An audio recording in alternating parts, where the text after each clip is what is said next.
بسم اللہ الرحمن الرحیم۔ السلام علیکم دوستو، بھارت میں بابری مسجد جو کہ مسلمانوں کی ایک تاریخی مسجد تھی جو 1500 عیسوی میں ظہور الدین بابر نے مغل امپرر نے بنایا تھا اور تعمیر کیا تھا۔ دوستو، بابری مسجد کو 1960 اور 40 کے زمانے میں ہندوستان میں کچھ تنازع کی وجہ سے بند کر دیا گیا تھا اور تقریباً 40-50 سال یہ مسجد بند تھی، اور پھر 1992 میں ہندو دہشت گردوں انتہا پسندوں نے اس پر حملہ کر کے اسے شہید کر دیا۔ اس کے دفاع میں بھی بہت سے مسلمانوں کی جانیں گئی اور شہادت پا گئے۔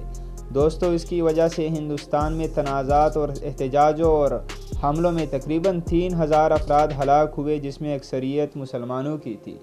دوستو، بابری مسجد کو شہید کر کے اب اس کا case supreme court of India میں گیا تھا۔ سپریم کورٹ آف انڈیا نے آرڈر دیا کہ بابری مسجد کی باقیات کو ختم کر کے یہ زمین ہندوؤں کو دے دی گئی اور اس پر رام مندر تعمیر کرنے کا حکم دے دیا گیا۔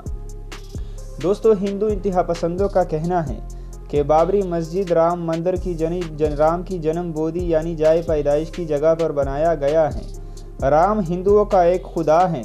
دوستو، ان کا کہنا ہے کہ یہاں پر رام کی پیدائش ہوئی تھی اور اس جگہ پر مسلمانوں نے اور مغل امپررز نے قبضہ کیا تھا اور یہاں پر یہ مسجد تعمیر کی تھی۔ دوستو، یہ خبر سراسر غلط ہے۔ یہ زمین ہندوؤں کی نہیں تھی بلکہ یہ مسلمانوں کی زمین تھی اور اس پر بابری مسجد تعمیر کیا گیا تھا۔ دوستو، اب ہندو انتہا پسندوں نے یہ بہانہ بنا کر اس زمین پر قبضہ کر لیا ہے اور یہاں پر رام مندر بنانے کی تیاریاں زور و شور سے جاری ہیں۔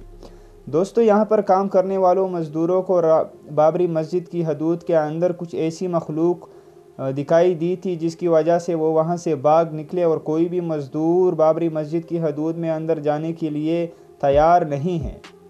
دوستو، کہا جا رہا ہے کہ بابری مسجد میں کام کرنے والے بلڈوزر اور کرینز کے ساتھ بھی کچھ حادثات پیش آئے ہیں، جس کی وجہ سے یہ بات صاف ظاہر ہوتی ہے کہ وہاں پر کوئی ایسی مخلوق پائی جاتی ہے جو وہاں پر کام کرنے کی اجازت بالکل بھی نہیں دیتی۔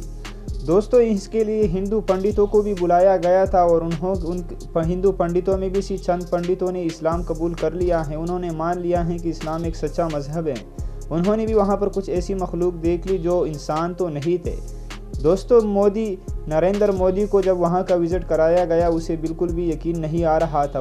اس نے بھی بڑی سیکیورٹی اور پنڈتوں کے ساتھ وہاں کا دورہ کیا تو مودی کی حالت بھی وہاں پر غیر ہو گئی ہے۔ دوستو، میڈیا سے یہ بات چھپائی جا رہی ہے مگر یہ بات سچ ہے کہ مودی کے ساتھ وہاں پر کوئی حادثہ پیش ہوا تھا جس کی وجہ سے مودی بے ہوش ہو کر زمین پر گر گئے تھے۔